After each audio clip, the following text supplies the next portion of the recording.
Welcome to Inch online fashion designing class. In our previous video, we made a sample of extension and fold. So today, let us attach a facing piece to the neckline. Facings are usually turned to the inside of the garment and will not be seen when the garment is worn. Sometimes facings are turned to the outside of the garment for decorative purpose. So cutting of bias strip and joining of bias strip is as same as piping. You can refer to the piping video to learn it in detail. So as we join the bias strip to the neckline, we shall discuss the difference between piping and facing. So join the shoulders of the front and back borders with 1/4 inch of seam allowance. Press the seam allowance to the back piece.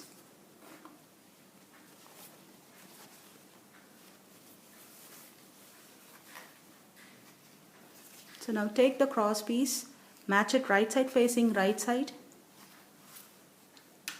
fold the seam allowance, start from the opening. So stitching with 1/4 inch of seam allowance or less than that.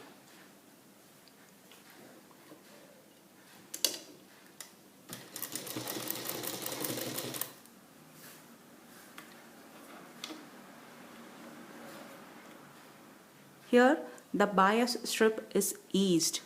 Easing is nothing but leaving the bias strip loose. So I'm going to ease the bias strip as I'm matching it to the neckline. You see to it the edge of the bias strip and the neckline matches equally. So now don't form pleats on the bias strip.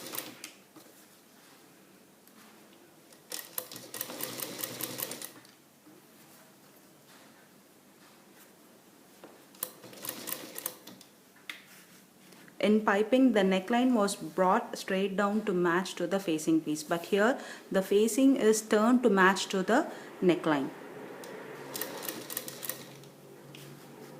So easing is mostly formed at the curved areas alone.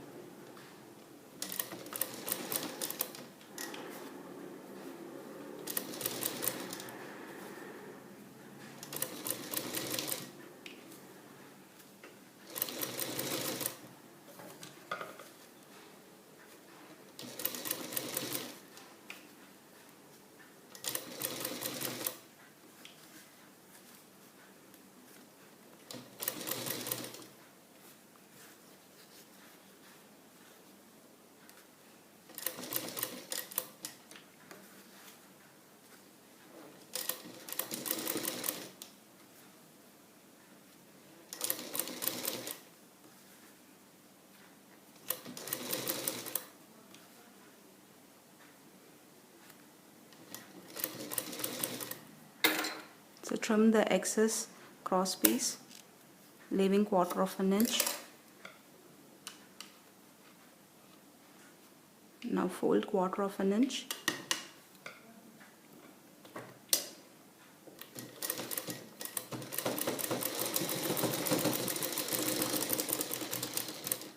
Finish it with backstitch.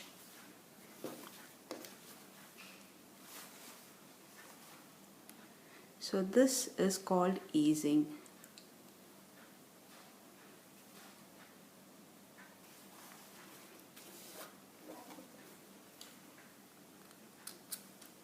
Now after this, I'm going to clip into the seam allowance, which is also called notching. I'm going to notch at regular intervals. So only when you notch at regular intervals, you will get a flat, neat neckline.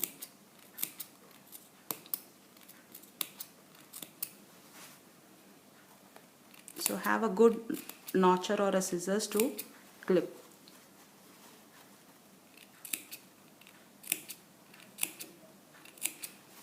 Whereas in a piping, we don't clip into the seam allowance.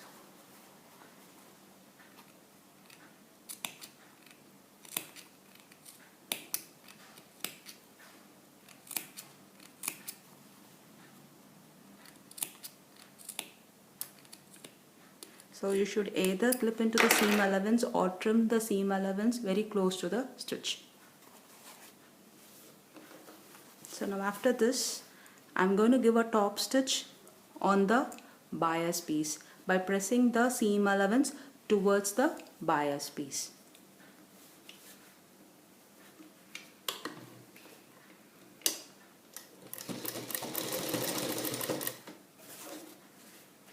So crease it flat, press the seam allowance to the bias piece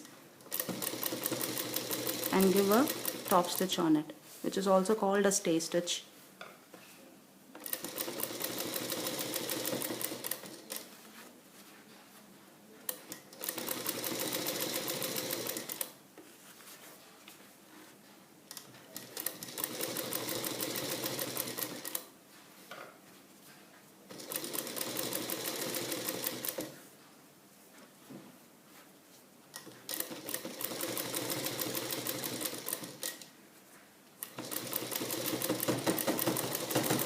So this top stitch is not done on piping.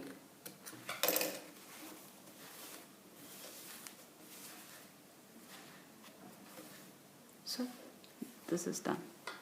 Now let us turn the piece to the wrong side. Turn the entire cross piece to the wrong side.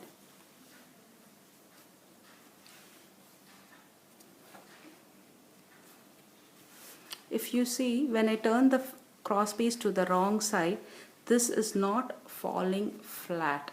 There is a pull. That's because this outward circumference is more than the circumference of the cross piece here. So which means when you stitch a cross piece to an inward curve, and easing is a must.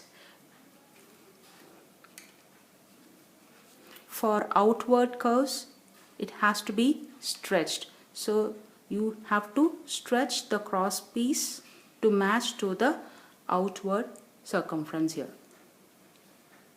So stretch only the cross piece, not the neckline or the main fabric.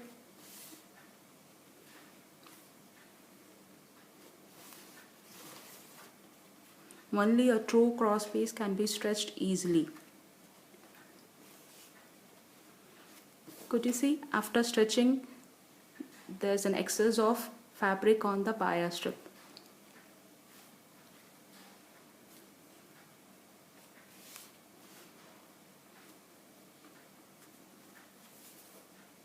So now this will turn easily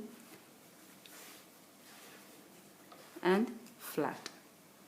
So now we have to fold the seam allowance inside and hem this to the main fabric. As you could see, the neckline is completed with a hemming. It is secured to the main fabric with hemming, and the fold is 3/8 of an inch, which is less than half an inch. So the maximum width could be half, not more than that. It is either half or 3/8 of an inch. So let us turn this to the right side.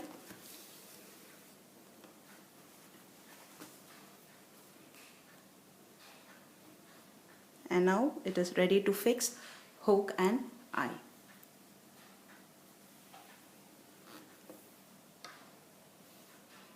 Thank you.